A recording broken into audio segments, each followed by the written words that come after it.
Olá, estamos começando mais um programa Data Vênia pela Rede TV, com a direção executiva do Dr. Arnoldo Valde Filho, com o apoio do site Amo Direito. Eu lembro a vocês que todos os nossos programas você pode assistir pelo YouTube e as dicas e detalhes do nosso programa e convidados você pode obter no Instagram, que é @LuizFlávioDurso. E hoje estamos recebendo com muita alegria uma convidada especial, uma mulher de talento, de muito valor, uma liderança. Trata-se da querida juíza Vanessa Ribeiro Mateus, que é presidente da Associação Paulista de Magistrados, da APAMAGES. Aliás, a primeira mulher a presidir a APAMAGES. Seja bem-vinda, doutora Vanessa. Muito obrigada por me receber na sua casa. Uma alegria.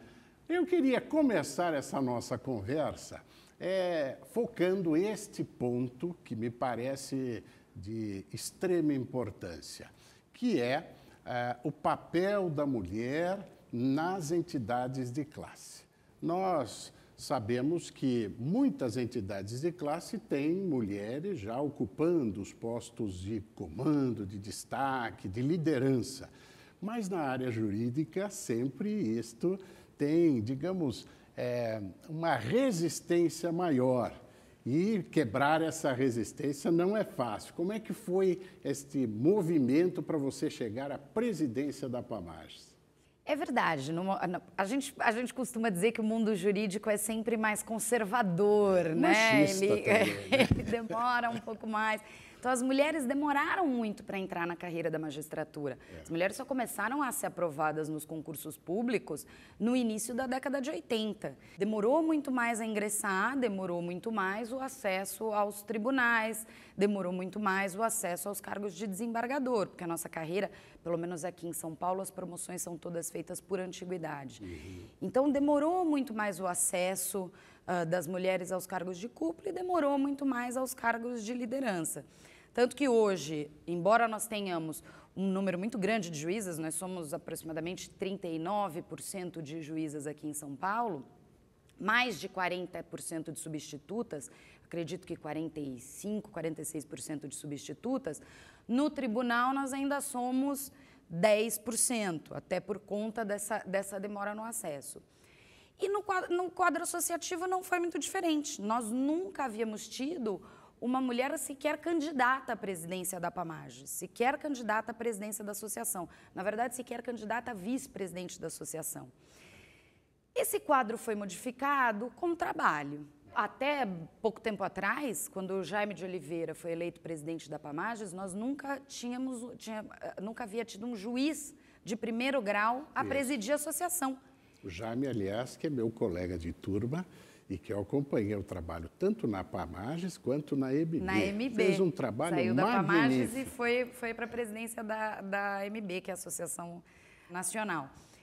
E até o Jaime assumir, nunca havia tido um presidente de primeiro grau na associação. Então, isso foi um trabalho que foi feito, foi um trabalho de muita dedicação, muito empenho. Eu fui diretora financeira, depois eu fui vice-presidente do Jaime, fui vice-presidente do Fernando Bartoletti, que sucedeu o Jaime, e sempre muito envolvida no trabalho associativo. Então, a minha eleição, que pode parecer fácil, porque foi uma eleição em chapa única, eu não tive concorrente, e além disso eu tive a maior votação da história da APAMAGES. Que beleza! Tanto em chapa única como em disputa. Foi a maior eleição da história. Quantos eleitores? Nós temos hoje 3.150 associados, aproximadamente. Que são juízes do estado de São Paulo. Juízes, ativos, inativos e pensionistas. A APAMAGES permitiu que as pensionistas passassem a ter direito a voto. Então, nós temos 3.150 entre juízes, ativos, inativos e pensionistas. E, historicamente, é um número muito alto para a história da APAMAGES. A gente vem aumentando o número de associados nos últimos anos, de forma muito expressiva, mas também foi o maior número de votos da história da APAMAGES. Então, olhando neste momento, parece ter sido uma eleição simples, mas não foi. Isso foi uma quebra de paradigma. Isso foi fruto de muito trabalho à frente da associação, de muito contato com os colegas, de construção de diálogo, de construção de pontes, que levou a isso. Então, eu acho que a gente pode dizer que foi uma eleição que decorreu de muito trabalho, de muita dedicação e da compreensão dos nossos colegas uma história da aí mudança que foi dos tempos. Sedimentando essa carreira. Foi sim. É importante sempre lembrar, a APAMAGES, Associação Paulista de Magistrados, é uma entidade independente, ela não faz parte do Poder Judiciário. Ela congrega os magistrados e faz um trabalho político de defesa dos interesses da magistratura também, não é? Exatamente. É uma associação civil que congrega os magistrados do Estado de São Paulo. É uma associação, ela é voluntária, ela é independente, absolutamente independente do tribunal, embora nossos objetivos sejam comuns. Os nossos objetivos são o fortalecimento do Poder Judiciário, fortalecimento das prerrogativas da cidadania, que nós entendemos que as prerrogativas do magistrado, na verdade, não são do magistrado, não visam proteger a pessoa do magistrado, da cidadania. E esse é o nosso trabalho. Então, a gente consegue fazer um trabalho político ao lado do tribunal. Então, a gente acompanha os projetos de lei, a gente acompanha os projetos de lei no âmbito nacional, os projetos de lei no âmbito estadual, não projetos de lei referentes apenas à magistratura, mas agora juiz de garantias, Código de Processo Penal, Código de Processo Civil, questões relativas à gratuidade, acesso à justiça, tudo isso nos é muito caro. Então, a APAMAGES acompanha de perto esse processo. Com relação à mulher, eu faço questão de registrar mais uma vez uma ilustre desembargadora, que é a primeira mulher aqui no Tribunal de São Paulo a ocupar uma cadeira no órgão especial do tribunal, que é a querida desembargadora Maria Cristina Zucchi, que é também uma pioneira nesse trabalho da mulher no tribunal, na magistratura. A primeira mulher eleita no órgão especial e é uma desembargadora muito querida por todos, é uma unanimidade, uma pessoa humana, gentil, cortês, inteligente. Eu faço essa medida, Vanessa, por conta do carinho que os advogados, as advogadas têm por ela. Ela é uma figura tão afável, tão atenta às questões da advocacia também, ela representa muito bem a mulher magistrada no órgão especial. Vamos voltar um pouquinho no tempo? Onde é que você nasceu? Em Santos. Santos, cidade do litoral aqui do estado de São Paulo. Nós estamos falando para o Brasil todo. Verdade. E Santos é uma cidade muito, além de hospitaleira, muito agradável, né? Porque é cidade litorânea. Isso não significa, outro dia, conversando com um primo que é juiz em Santos, o Paulo Mangerona, que é diretor do Fórum de Santos. Eu perguntei a ele, quem está em Santos é bom, porque consegue ir todo dia à praia. Ele falou, imagina, não vai nunca, vai menos do que vocês que vêm de fora. É verdade. Como é que foi essa... de nascimento, de criação, de formação, de time, de torcida. Também torce para o Santos. Hoje moro em São Paulo, moro na capital, por conta dos caminhos que a carreira nos leva a percorrer, por conta... Meu marido é promotor de justiça aqui em São Paulo, é paulistano. Mas então a faculdade você fez lá? Fiz em Santos. Só saí de Santos por conta da carreira, por conta da magistratura. Como é que foi essa juventude lá em Santos? Você sempre quis estudar direito? Como é que surge a ideia de estudar direito? Na verdade, eu fiquei encantada. Uma vez eu vi uma exposição sobre carreiras públicas, carreiras políticas, e eu fiquei encantada pela diplomacia. A minha ideia era fazer diplomacia. E para ir para a diplomacia, eu achava que eu tinha que trilhar um caminho no direito antes, para construir uma formação. Mas o direito a gente se apaixona, né, professora? O direito a gente acaba... São tantas possibilidades, são tantas janelas que nos abrem o direito. E aí, durante a faculdade de Direito, fui fazer estágio no Fórum de Santos, no Ministério Público. E aí, de lá, decidi que eu seguiria a carreira pública, seguiria para para o Ministério Público e, no final das contas, a vida acabou me levando para a magistratura, onde sou muito feliz há 20 anos, desde o ano 2000. A carreira diplomática, que era a primeira intenção da nossa convidada, tem o Instituto Rio Branco, que é a instituição de ensino de formação dos diplomatas de carreira. E é evidente que a formação jurídica, que se presta a auxiliar o indivíduo em qualquer carreira, sem dúvida nenhuma, na carreira diplomática seria extraordinário.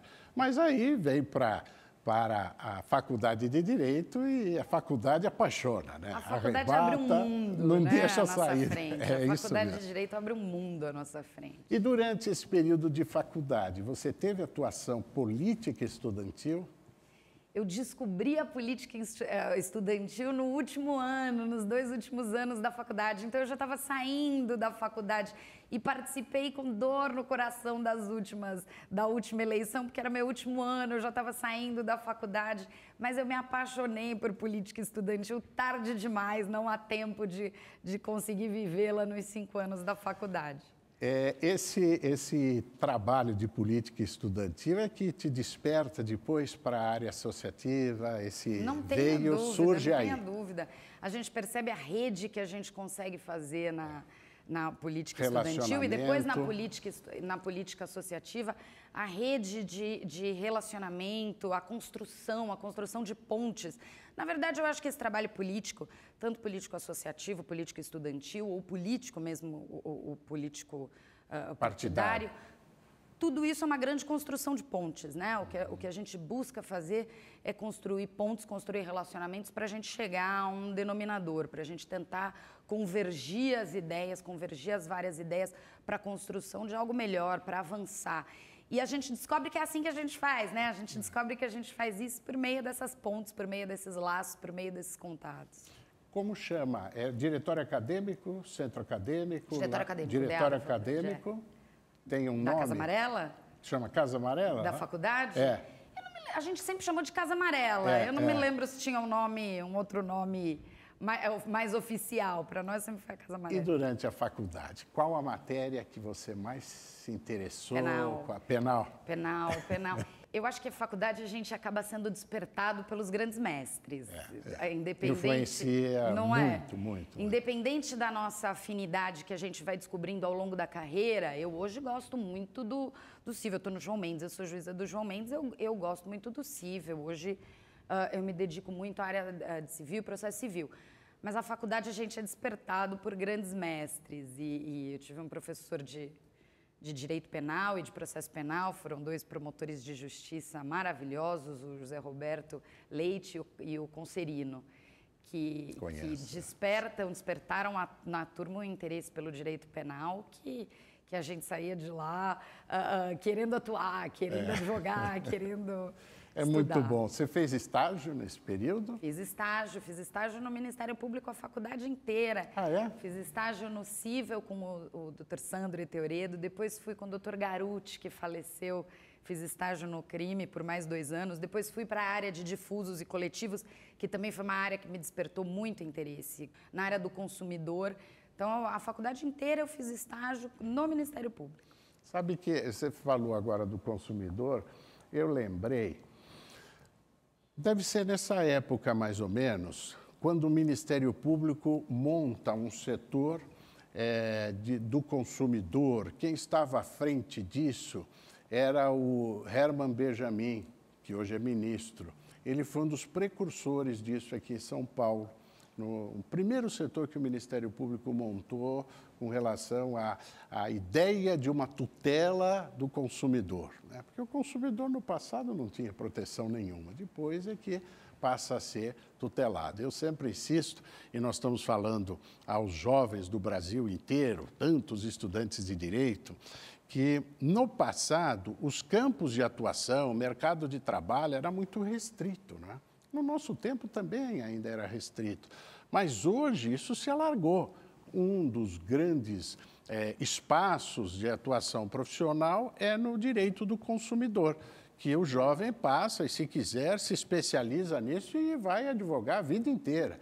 Como tem a área ambiental, como tem o direito digital, que tudo está lá, né? E impressionante. Hoje é imprescindível.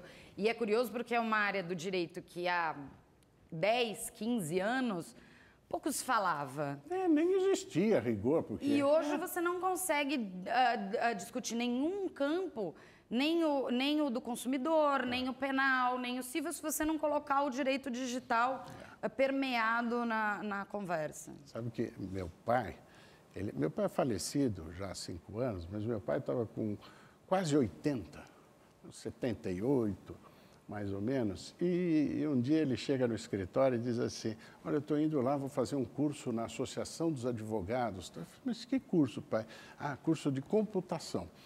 Porque, efetivamente, o impacto tecnológico foi muito grande para aqueles mais antigos, né? Imagina, meu pai, para aprender a digitar, ele teve que fazer curso e se esforçou bastante e tal, mas hoje eu tenho dificuldade e chamo meus filhos para solucionar os problemas, porque é muito rápido, né? Muito. Hoje o processo é digital. Como é que a atividade da advocacia e da judicatura pode ser exercida se você não tem uma mínima formação na área de computação? Não, com o processo digital é impossível, né?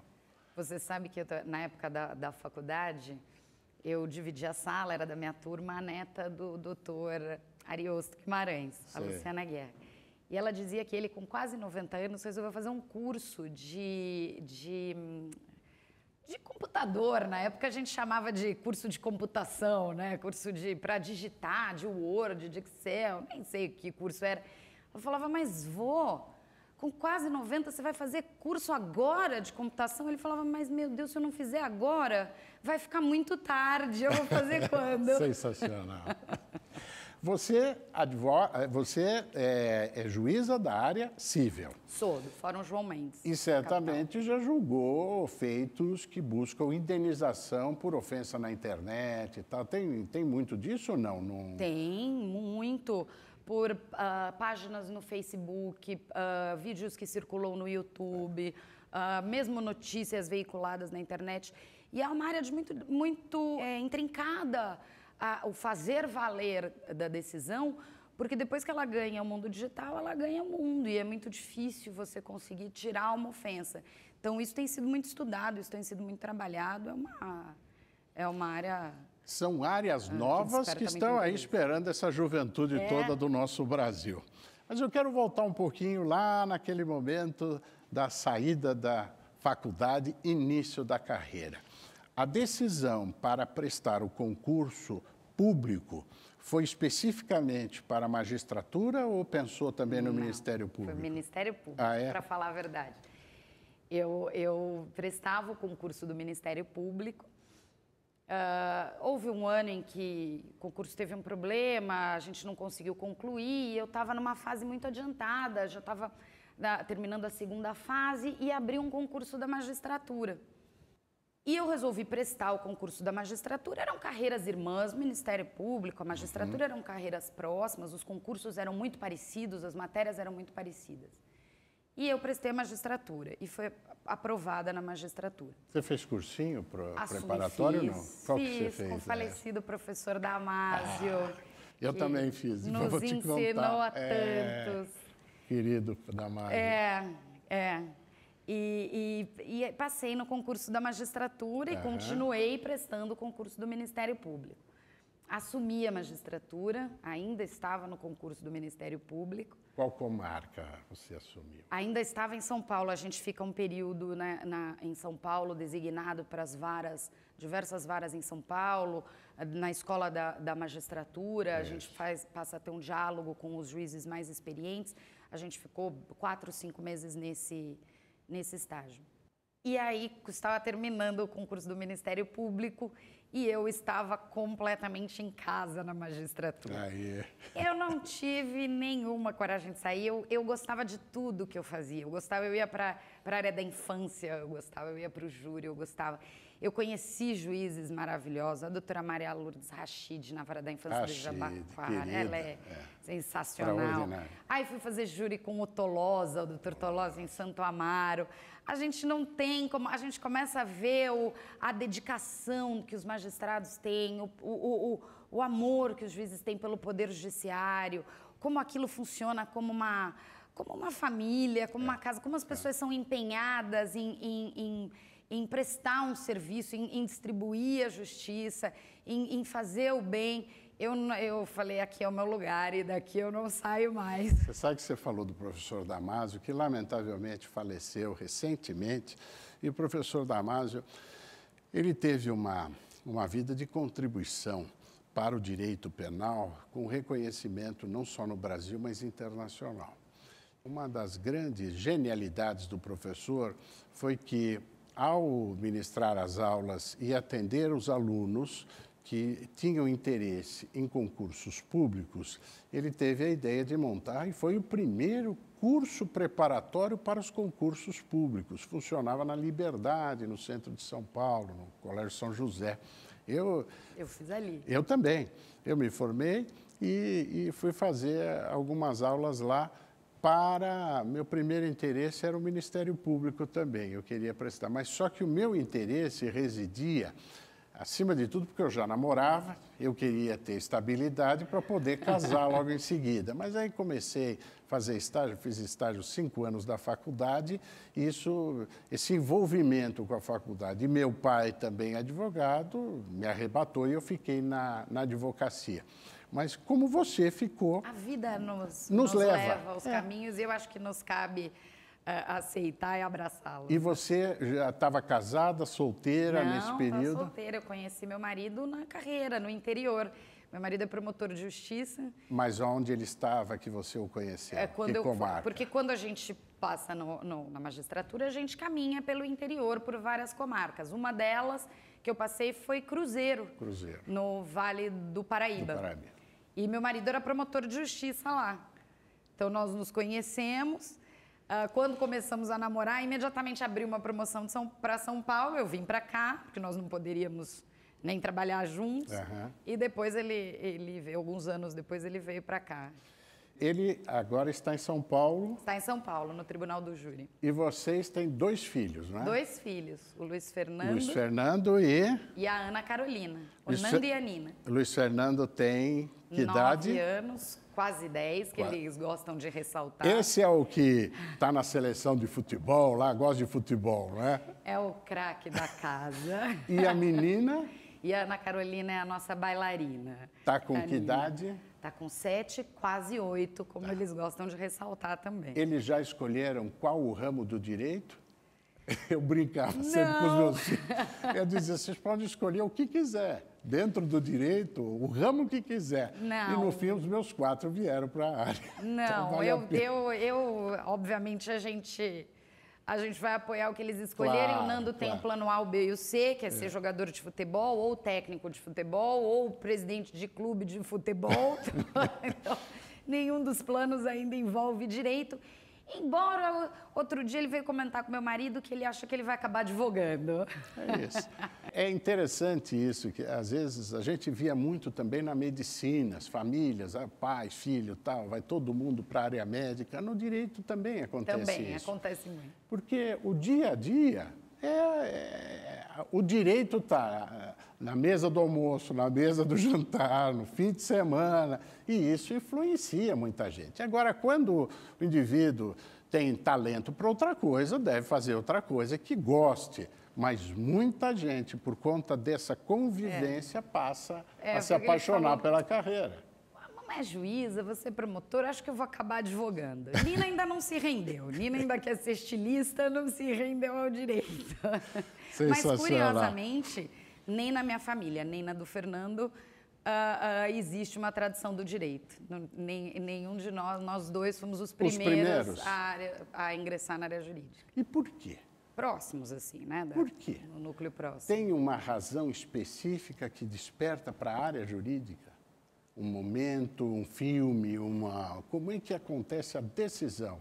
meu caso, foi esse caminho que eu achava que seria o caminho mais concreto para a diplomacia. Eu achava que era o passo mais sólido que eu deveria dar caminho. Alguém lhe falou, você viu algum filme, você leu sobre isso? Como é que surge essa história? Os filmes de direito são muito apaixonantes, né? E tanto na época do colégio eu era presidente do Centro Cívico também. Durante todo o período do colegial, que na época era colegial, né? O ensino médio, eu era presidente do Centro Cívico, então eu sempre gostei muito do relacionamento, das defesas.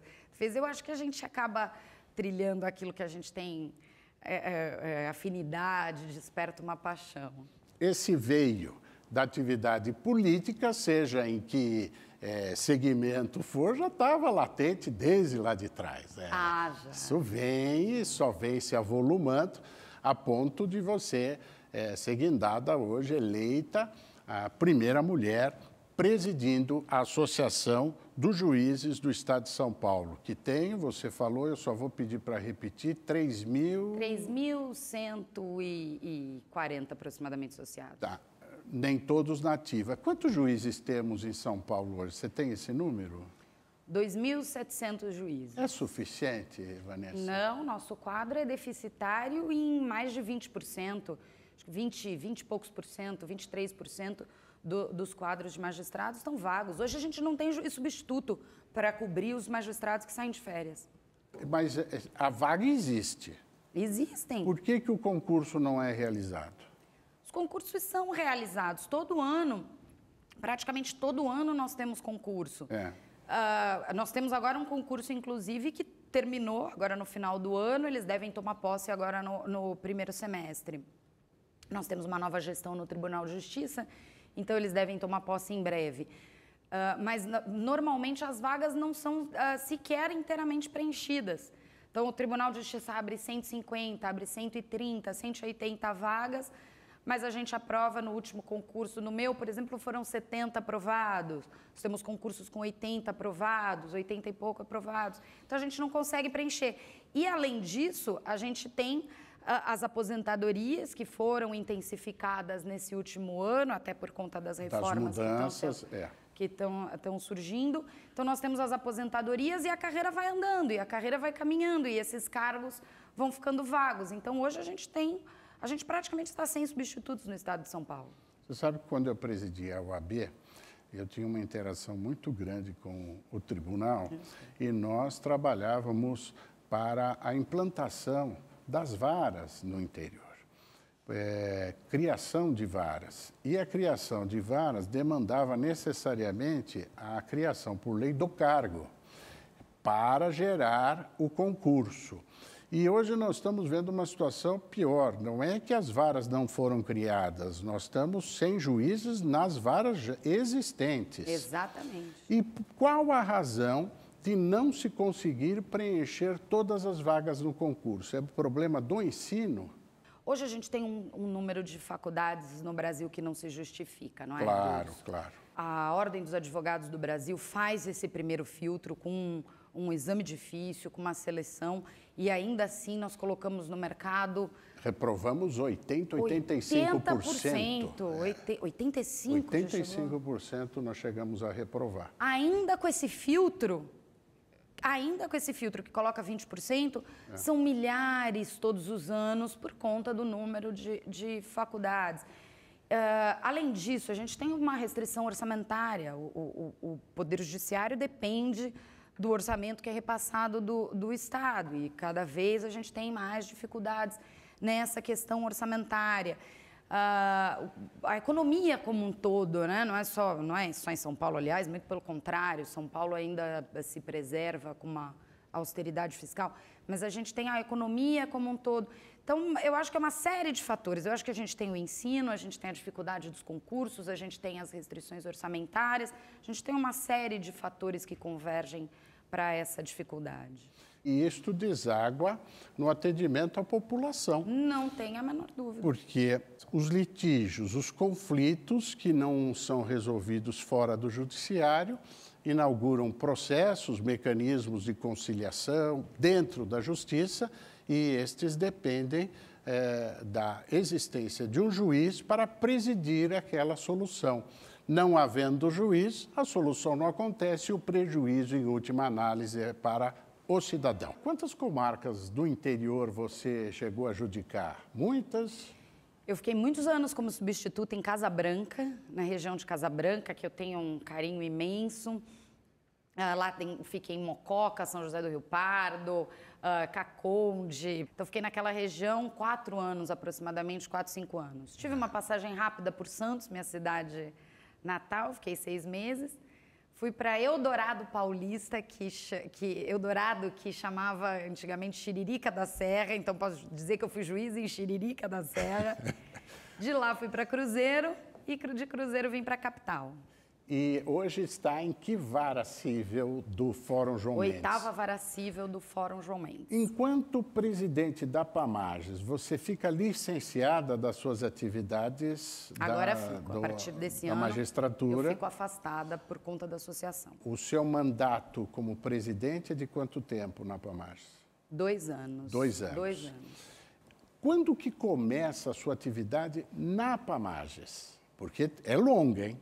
Não é? Tem um caminho aí percorrido. Como é que começa? Você começa como conselheira? Começa a convite do Jaime para a diretoria financeira.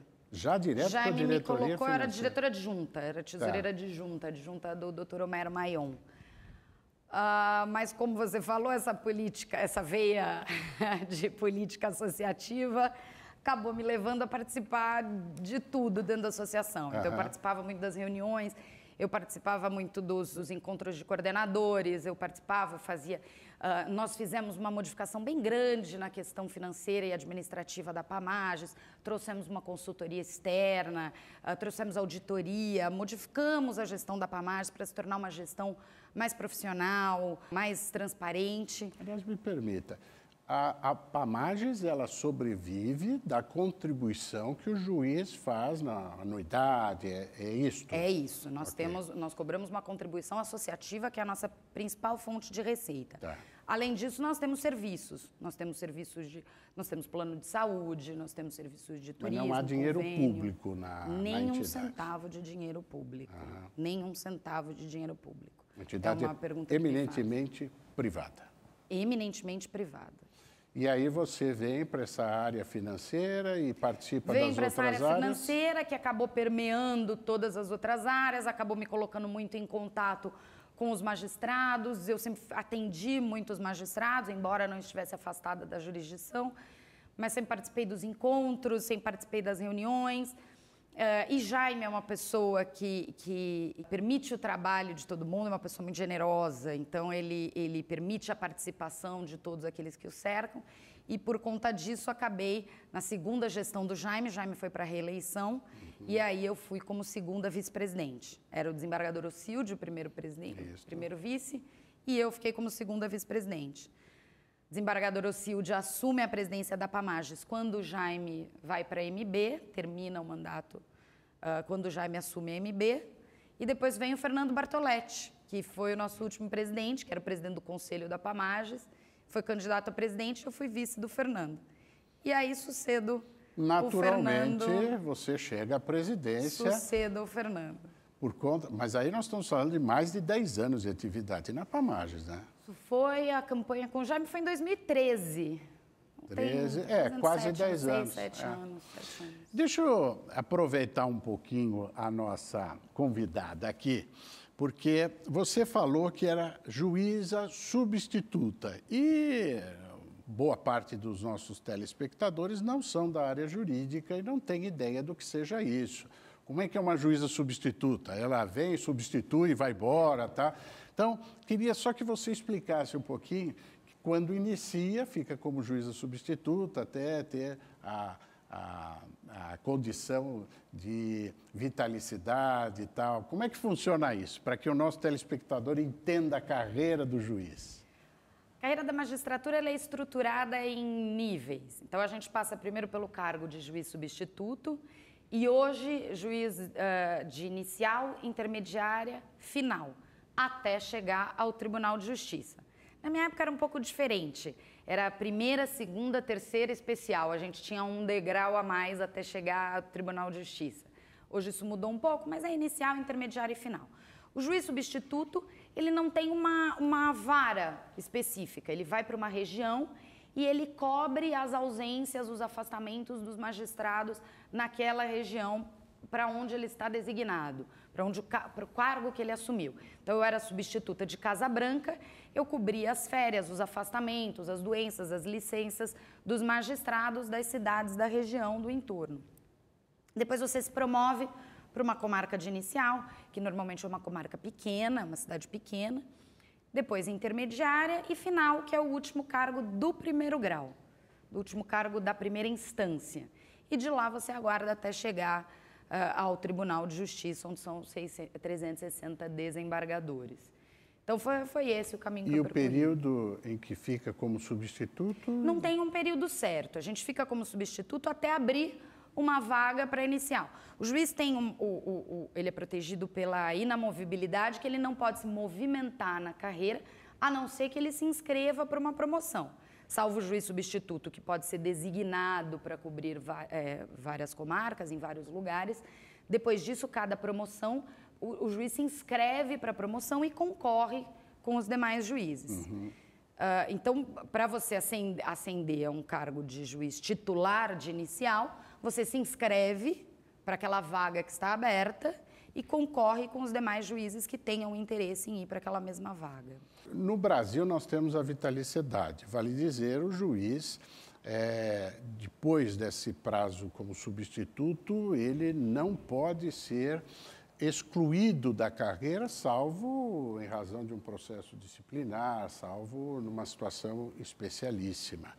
Agora, outros países, como por exemplo os Estados Unidos, nós temos o juiz com mandato, inclusive é eleito, em alguns estados nem concurso faz, é eleição e ele fica naquele período, naquele mandato, julgando o semelhante. Eu te pergunto, pela experiência que você tem, pela liderança que você tem, o modelo brasileiro é o melhor?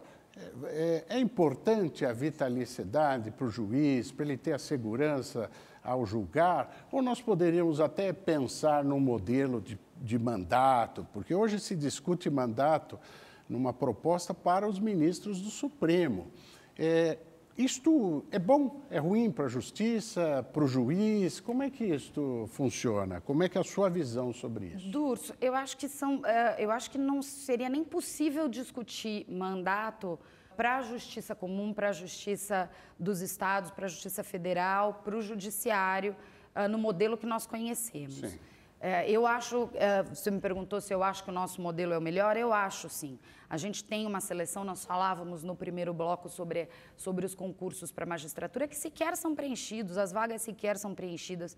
É um concurso rigorosíssimo, ele seleciona com muito rigor os candidatos à magistratura e, além disso, durante toda a carreira da magistratura, os juízes são cobrados a cumprir metas, são cobrados a entregar resultados. Além disso, os juízes hoje, eles são fiscalizados, inclusive por sua vida pessoal. Nós temos obrigações, a gente tem um instrumento que chama LOMAN, que é a Lei Orgânica da Magistratura Nacional. Ela impõe obrigações pessoais ao juiz, como comportamento, a conduta, o seu relacionamento, que devem ser compatíveis com a função pública, sob pena de punição disciplinar. E isso acontece. Outro dia alguém me falou assim, mas isso não acontece. Acontece sim. Nós temos juízes punidos, e punidos inclusive com afastamento da carreira por briga doméstica, por briga em casa. Então, o juiz no Brasil, ele é muito fiscalizado. Tanto que nós temos um órgão de controle do Poder Judiciário, que é o CNJ, e se nós formos pegar os casos os casos graves de corrupção que chegam, correspondem a um percentual de 0,18% dos juízes. É muito baixo, baixo, porque os juízes são fiscalizados de perto o tempo todo por suas corregedorias. O que não equivale dizer, e eu sempre gosto de deixar isso claro, que o juiz não pode perder o cargo, porque as pessoas acham que a vitaliciedade significa que o juiz pode fazer o que quiser e que o máximo que ele recebe é uma aposentadoria compulsória. Não é verdade. O juiz perde o cargo. O juiz pode perder o cargo, pode perder os seus subsídios, o juiz pode ser colocado para fora da vida pública. A gente tem os casos, por exemplo, do tribunal do TRT, do Rocha Matos, do juiz Nicolau, que faleceu. Foram juízes que perderam o cargo, perderam a aposentadoria, perderam os seus vencimentos, porque isso ocorre. O juiz que pratica um fato grave sai do crimes, foram condenados, perderam o cargo. O que não se permite é que o juiz perca o cargo administrativamente. E isso tem uma razão de ser muito importante, que não é uma proteção do juiz, é uma proteção da população. A gente não pode ter um juiz, o juiz julga políticos, o juiz julga poderosos, o juiz julga facções criminosas. O juiz não pode ter medo de estar num lugar e ser colocado para fora porque ele contrariou determinado interesse. Isso é ruim para a população, não é só para o juiz. Então, a pessoa que tem o seu processo julgado contra alguém muito poderoso tem que saber que o juiz pode lhe dar ganho de causa sem sofrer consequências administrativas por isso.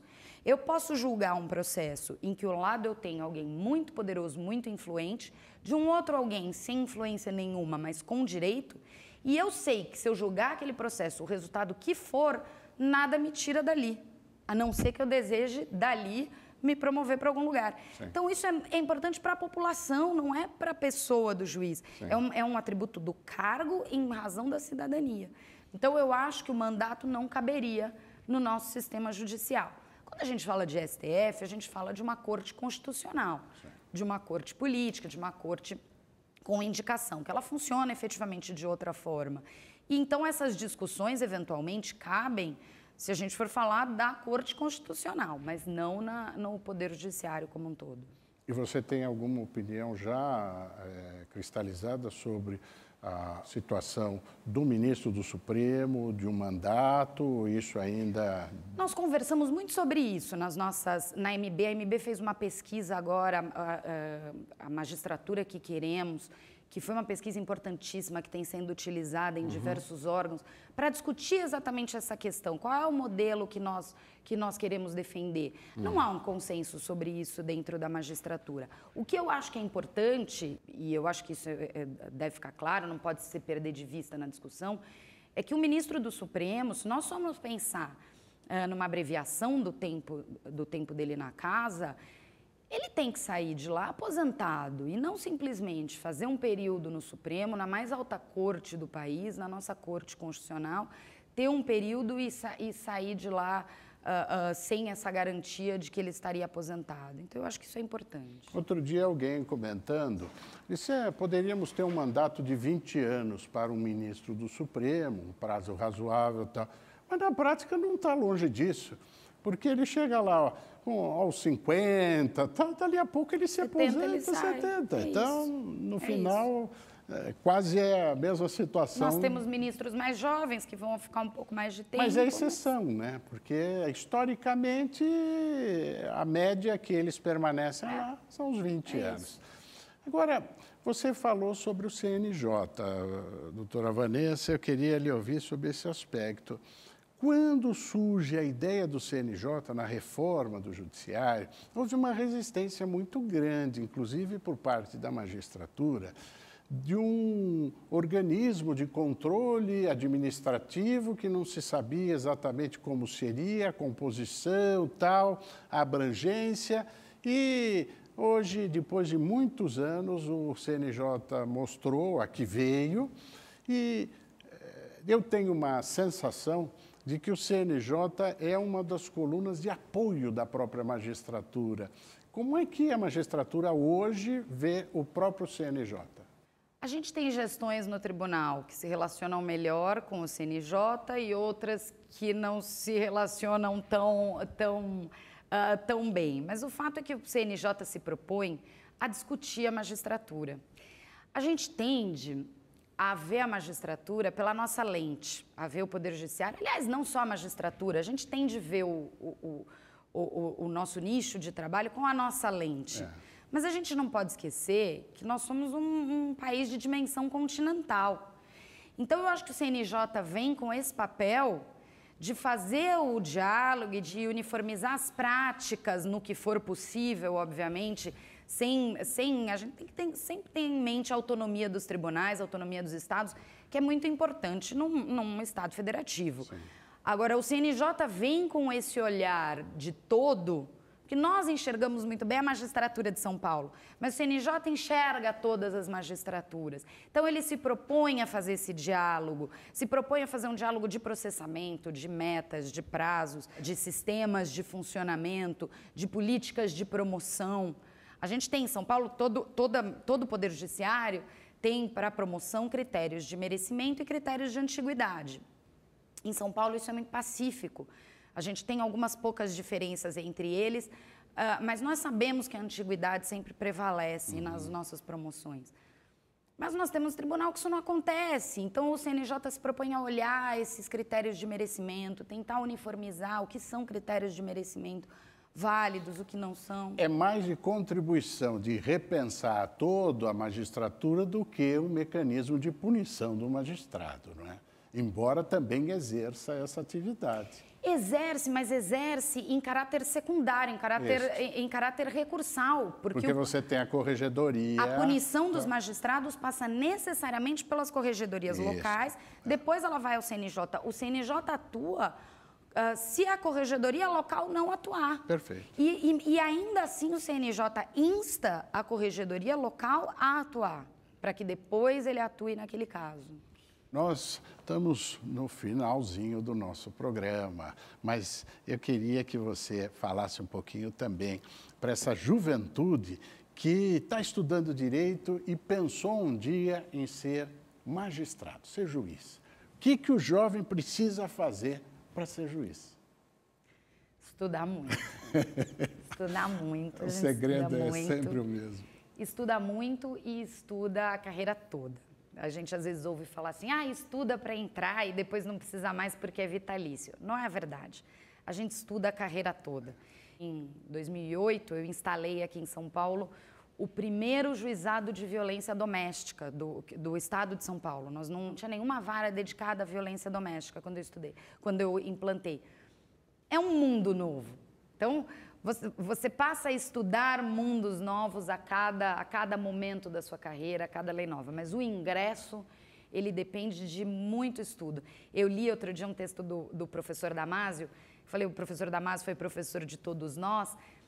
Ele não ensinava apenas matérias, ele não dava matéria. Ele nos dava o caminho das pedras, né? E as lições do professor Damásio eram sempre essas. Estudar, estudar, estudar, estudar, abrir mão. Você faz um projeto de vida, você vai fazer um projeto de vida e você vai abrir mão. Você vai abrir mão de sair, você vai abrir mão de viajar, você vai abrir mão de final de semana e você vai estudar. Você não vai conseguir fazer duas coisas concomitantes, você vai conseguir trabalhar eventualmente e estudar, mas você não vai conseguir manter uma vida social ativa nesse caminho, você não vai conseguir privações que muitas privações, é o preço. Como toda a carreira. Eu acho que isso não é diferente de nenhuma outra. Embora, Vanessa, os atrativos para a magistratura, para a carreira da magistratura, sofreram algumas modificações. Eu me lembro que meu pai, advogado desde 1956, eu me formei em 82, ele, quando eu falei que iria prestar concurso para o Ministério Público, ele falou, preste para a magistratura, porque, inclusive, você vai se aposentar com a integralidade dos vencimentos. Eu estava pensando, no início de carreira, ele estava pensando na minha aposentadoria. Mas sempre foi um atrativo. E nesse tema, eu sei que a PAMAG está envolvida na questão do debate da PEC 18 na Assembleia Legislativa aqui de São Paulo. Como é que está isso? O que é a PEC 18? Olha só, Durso, se você tivesse seguido o conselho do seu pai e tivesse ingressado na magistratura com um dos objetivos de manter a sua aposentadoria ao longo da vida, você já teria tido frustrado o seu caminho, o seu planejamento que você estava fazendo lá em 1982. Mudou a regra do jogo durante o jogo. A regra do jogo mudou durante o jogo. E é o que a gente fala quando eu converso com os representantes do governo, do parlamento, o que a gente conversa é isso, porque tudo é assim, não, mas isso economiza 30 milhões, não, mas isso economiza, eu falo, olha só, a gente está falando de coisas diferentes. A gente está falando de pessoas, a gente está falando de planejamento de vida.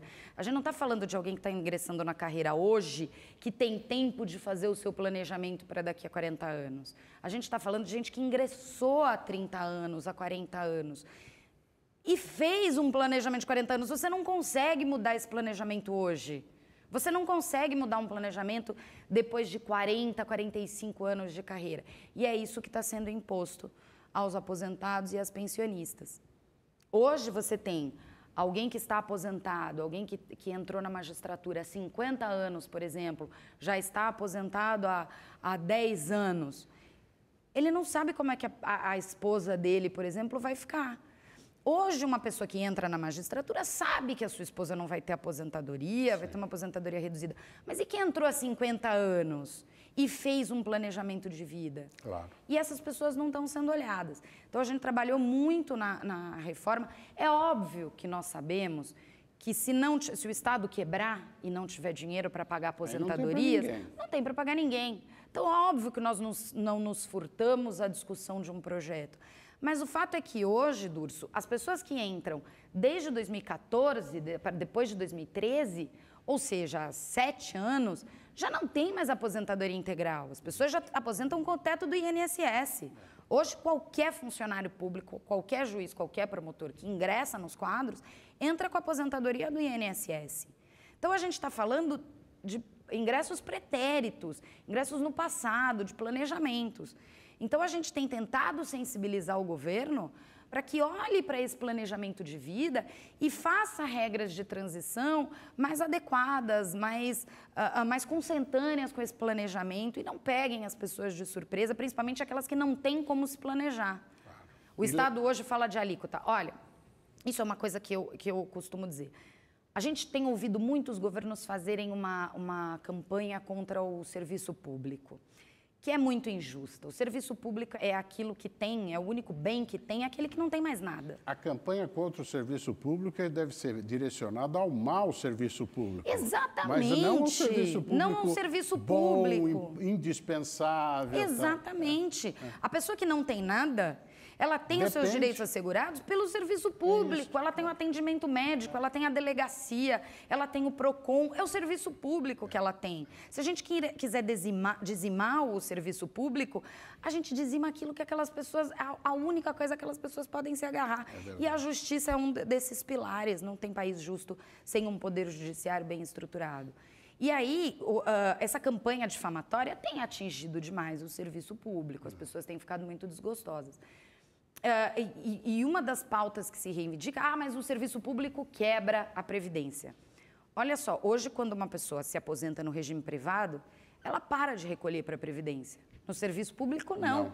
Ele se aposenta e ele recolhe até morrer. Depois que ele morre, ele continua recolhendo, porque a pensionista continua recolhendo para a Previdência, o que não acontece no regime privado. Mas o serviço público tem aposentadorias maiores, mas tem contribuições maiores na mesma proporção. Nós recolhemos a mesma proporção que o regime privado. Então, não é justo dizer que nós quebramos a Previdência. É um tema muito importante e, advirto, não é só da magistratura, é das carreiras públicas.